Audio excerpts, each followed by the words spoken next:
So I'm here with Walter Isaacson of the Aspen Institute, and it looks like we're going to be talking about Benjamin Franklin. One question I have is, he's clearly considered one of the founding fathers, but he's the one that was never president. And so Yeah. why do we care so much about him? He's the unintimidating founder, the one who winks at us from history's stage. He's older than the rest, so by the time we have a country, he's in his late 80s, a little too old to be president. But he's the one the glue who brings us together. He also helps invent the American character, that sort of spunky, chatty, populist, democratic person who wants to bring people together and form a new type of nation based on the unity of various different types of peoples and ethnic groups. So he gets that America is going to be a middle class nation, more even than George Washington or Jefferson or Madison or John Adams, who are much more from the elite. This is a shopkeeper. He's middle class.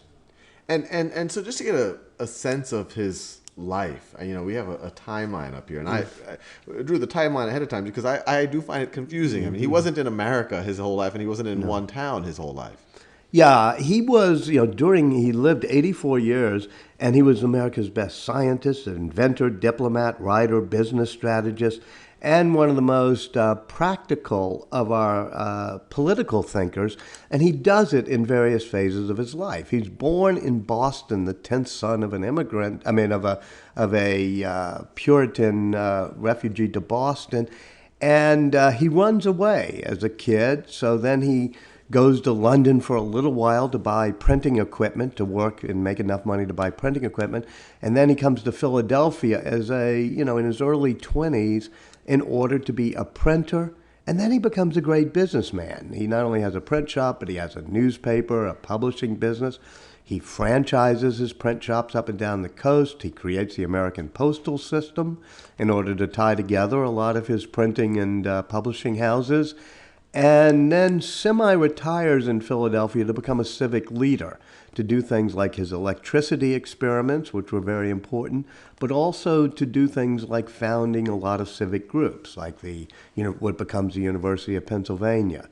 And so most of that period, he's become a middle-class shopkeeper and then become sort of the head of the good business group in Philadelphia. And this is a pretty interesting period because, as he likes to recount, he kind of showed up in Philadelphia penniless at a fairly young age. And then over this time period, he becomes, as you just mentioned, kind of a leader of his community. That is another reason why he's the American archetype. He's our first self-made man. He's a Horatio Alger myth, of rags to riches. He does take great pride in his autobiography, talking about coming into Philadelphia with only 3 coins in his pocket, all bedraggled. And yet, his remarkable rise in the world, he calls it, when he opens a print shop, does the newspaper, creates Poor Richard's Almanac, suddenly he's the most successful business entrepreneur in all of the American colonies. And that's the first time we've ever had in our history a person who was just a poor runaway become one of the richest and most successful businessmen. And just to understand and we'll go do other videos where we go into more depth in all of these periods, but why did he ran away, he was working for his brother and he just didn't get along? Well, he was apprenticed to his brother, and that's something that's interesting when you look at the early colonies. An apprenticeship is when you sign over that you're going to work 7, 8 years until you're at least 21 for somebody else. You get just at most small wages, and you're bound. It's not, of course, like being a slave, but it's also not like being a free man. You were bound as an apprentice. And that he was apprenticed under his brother at age 12. Who was a printer and ran a newspaper in Boston. And Franklin does not, this makes him an American too, he doesn't like arbitrary authority. He doesn't like his brother being his boss. He doesn't like the theocratic authority in Boston. He wants freedom, so he runs away. And so he literally had to run away because he owed his brother time as an apprentice. Right, he had signed an indenture. He was apprenticed to his brother. He could not legally leave. He actually pulls off a little trick on his brother because his brother has to pretend that Ben is running the newspaper because his brother's in a little bit of trouble. So with that trick, he knew that his brother could not send somebody out to capture him. Late at night, he runs away by sea, leaves Boston, and ends up about a week later bedraggled and wet and almost penniless in Philadelphia. But then he immediately goes to London. Why does he go to London at this time period, right? Well, he wants to be a printer. And this is the good old days. There are about 10 newspapers in Philadelphia. He wants to make the 11th. He wants a print shop. He had worked for his brother as a printer. His brother was a printer, so that's the trade he knew. But in order to be a printer, you had to have a printing press and fonts and stuff like that. So he runs away to Philadelphia to set up shop, and he realizes he needs to buy the printing equipment. Yeah. And he wants to go to London himself to get it. And one of his backers in Philadelphia, an older man he met, said he would pay for it, but the guy reneged on the deal. So Franklin goes to London and has to get a job there in order to make enough money That's why he to stayed buy there. his printing equipment.